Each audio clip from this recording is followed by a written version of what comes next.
राधे राधे। जय गुरुदेव। सभी संत महापुरुषों के चरणों में कोटि कोटि नमन। अगर हम सत्य के मार्ग पे चल रहे हैं, हम अगर धर्म के मार्ग पे चल रहे हैं, तो एक बात निश्चित करके चलनी चाहिए कि हमारे जीवन में इतनी कठिनाइयाँ आएंगी कि हो सकता है कि हम पीछे हटने की सोचें, लेकिन अगर हम उस वक्त पीछे नहीं हटते हैं तो हमें याद रखना चाहिए कि जीवन में जब जब महाभारत आया है तब तक भगवान कृष्ण जरूर आए हैं, क्योंकि गीता का उपदेश देने के लिए उनको आना ही पड़ा है। जहाँ धर्म और अधर्म की लड़ाइयाँ हुई हैं, वहाँ किसी न किसी रूप में भगवान प्रकट हुए हैं। हमारा मार्ग कैसा है ये हमें पहले सोचना चाहिए, क्योंकि अधर्म पे चलने वालों के पास भगवान आते हैं या नहीं आते हैं ये वही बता सकते हैं। लेकिन इतना मेरा विश्वास है कि अगर हम धर्म के साथ चल रहे हैं, हम सत्य के साथ चल रहे हैं और हम भगवान के भरोसे के और विश्वास के साथ चल रहे हैं, तो इन सब चीज़ों से हमें एक चीज़ सीखने को मिलती है कि भगवान हमें कभी हारने नहीं देंगे, भगवान हमारा कभी साथ नहीं छोड़ेंगे। भगवान अपने भक्तों के जीवन में क्यों मुश्किलें लाते हैं? क्योंकि भगवान चाहते हैं कि ये खुद खड़ा हो। ये क्यों अपाहिजों की तरह पड़ा है? सब कुछ मैंने इसको दिया है, क्यों अपने आप को नहीं पहचान रहा है? क्या ज़रूरत है यहाँ वहाँ जाने की? क्या ज़रूरत है यहाँ वहाँ भटकने की? क्यों ये अपनी शक्तियों को जानने की कोशिश नहीं कर रहा है? और वही जब कठिन परिस्थितियाँ आती हैं, जब कहीं रास्ता नहीं मिलता है, तब हम भगवान को याद करते हैं और भगवान की कृपा ऐसी होती है। आज हम आप सबको बताना चाहेंगे कि जो हमने वीडियो बनाने स्टार्ट किए हैं उनका कोई हमारा मकसद नहीं था, कभी हमने सोचा नहीं था, लेकिन हमारे स्वप्न में हमेशा कोई ना कोई ऐसी आवाज़ आती थी जो ऐसे शब्दों के द्वारा हमें प्रोत्साहन दिया करते थे कि तुम उठो, तुम जागो, तुम आगे बढ़ो, तुम कर सकते हो, तुम कर सकते हो और तुम्हें करना चाहिए। जब जब हमारी नींद टूटती तो हम देखते कहीं कोई नहीं दिख रहा है, लेकिन ये हादसा या ये स्वप्न कह सकते हैं, हादसा कह सकते हैं या मोटिवेशन कह सकते हैं कि ये कई बार हुआ हमारे साथ। जब कंटिन्यू ये चीज़ें होती रही तो कहीं ना कहीं हमारे मन में भी ये चीज़ आई, पता नहीं कैसे आई, ये तो हमने सोचा भी नहीं था कि हम कभी ऐसा करेंगे। और जो भी हम अपने आप बोलते हैं तो उसमें कहीं ना कहीं अटकाव आ जाते हैं, लेकिन जब हम गुरु और गोविंद का स्मरण करके, अपने गुरुवर का और गोविंद का स्मरण करके करते हैं, यकीन मानो हम एक सेकंड के लिए नहीं अटकते हैं। हम अटकते वहाँ हैं जब हम अपने मन के हिसाब से चलते हैं, हम अपने मन की थोड़ी सी जोर देते हैं, वहाँ हमें अटकना पड़ता है। लेकिन जब हम उनको याद करके आगे बढ़ते हैं तो हमारे ये शब्द, ये वाणी नहीं होती है, ये वाणी भी किसी और, वाणी हमारी होती है लेकिन शब्द और भाव किसी और के ही होते हैं। ये प्रेरणा हमारी नहीं होती है।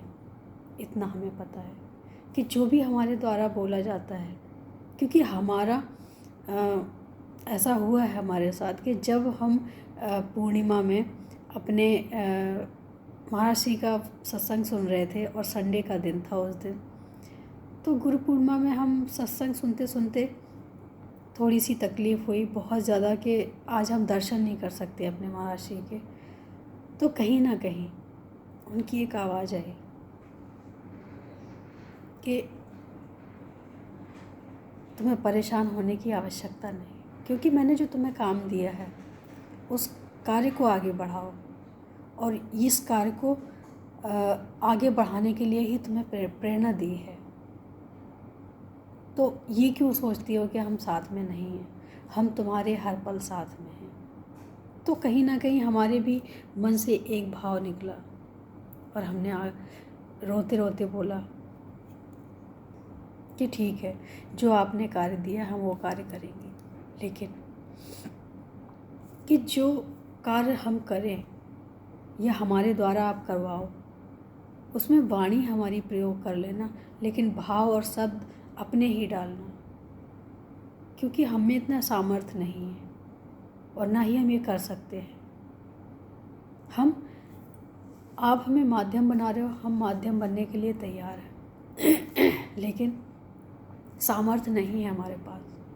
आप करवाना चाहोगे हम करेंगे, आप जिस रास्ते पे ले जाना चाहोगे हम जाएंगे, लेकिन हम चल नहीं सकते हैं बिना आपके। तो उन्होंने ऐसा लगा जैसे उन्होंने कहा कि तुझे चलने के लिए कौन कह रहा है, चल तो मैं रहा हूँ, तू पीछे पीछे आ, बस तुझे पीछे पीछे आना है। मानो हमें एक ज़िंदगी की नई राह मिल गई हो और हमें ये लगा कि हाँ, जो हमारे स्वप्न में आवाज़ें आती थी, जो हमसे कोई बोलता था वो अदृश्य ही होता था, कोई ऐसा नहीं होता था जो प्रत्यक्ष में आके हमसे बात कर रहा हो, स्वप्न में भी। तो कहीं ना कहीं ये प्रेरणा हमारे गुरुवर की ही है और हमारे गोविंद की ही है, क्योंकि बिना प्रेरणा के तो इंसान कुछ नहीं कर सकता। मेरे जैसा इंसान तो कुछ नहीं कर सकता है, इतना तो मुझे पता है, क्योंकि मेरे अंदर कुछ ऐसा है ही नहीं जो हम आप सबके साथ कुछ शेयर कर सकें।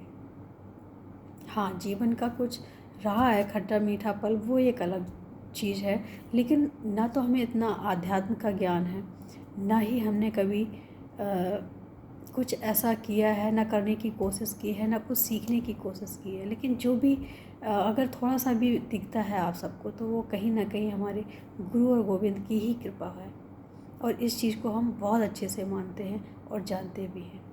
क्योंकि कई लोगों ने हमसे पूछा कि तुम ऐसा कैसे बोल लेती हो।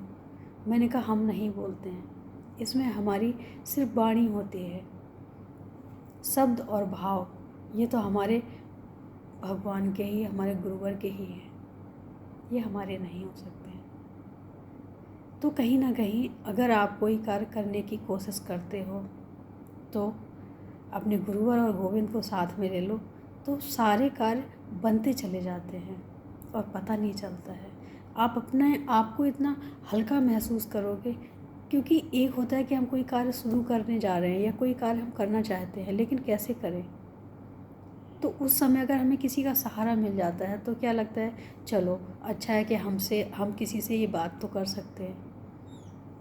ऐसे ही होता है हमारे साथ भी कि अगर हमने गुरुवर को और गोविंद को अपना साथी बना लिया है तो हमारे जीवन में हल्कापन महसूस होगा और हमारा रास्ता इतना आसान हो जाएगा। हर कदम पे हमारे साथ अगर कोई चलने वाला होता है तो हम निडर हो जाते हैं, क्योंकि हमें पता है संभालने वाले हैं।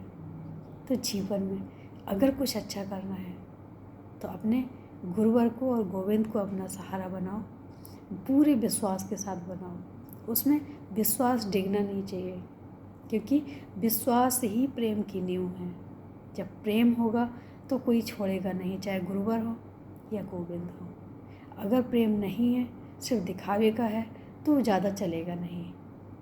तो और हाँ, किसी भी इंसान से आप सच्चा प्रेम नहीं कर सकते हो, इस बात को लेके चलना चाहिए क्योंकि जीवन में कहीं ना कहीं हमारी ज़रूरतें जुड़ ही जाती हैं। ये कहना तो व्यर्थ ही होगा कि हम सिर्फ अच्छे दोस्त हैं या हम सिर्फ प्रेम करते हैं, हम निस्वार्थ प्रेम करते हैं, हो ही नहीं सकता। कोई चीज़ अगर नहीं जुड़ी तो इतनी जुड़ी है कि हमें बात करनी है, हम बात करना चाहते हैं, हम मिलना चाहते हैं, ये भी तो एक स्वार्थ है। अगर इतना सा भी स्वार्थ है तो स्वार्थ तो जोड़ा ही जाएगा। इसलिए हम कह सकते हैं दावे के साथ कि इंसानों के साथ निस्वार्थ प्यार कभी नहीं हो सकता है।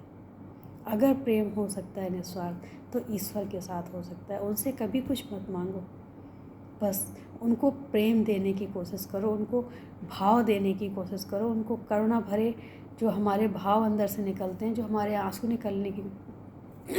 निकलते हैं।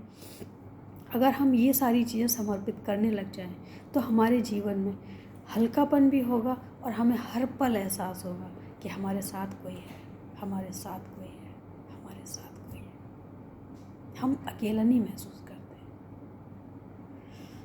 और मुझे लगता है कि जो भगवान को मानने वाले हैं वो इस चीज़ को जानते हैं कि वो अकेले में भी अकेले नहीं रहते हैं, उनके साथ ईश्वर रहता है, उनके साथ गुरुवर रहते हैं, उसके साथ उनके जो गुरु और गोविंद हैं वो साथ में रहते हैं। करके देखो, विश्वास तो करना पड़ेगा तभी फल मिलेगा, ऐसे नहीं। आज के लिए इतना ही। राधे राधे, जय गुरु।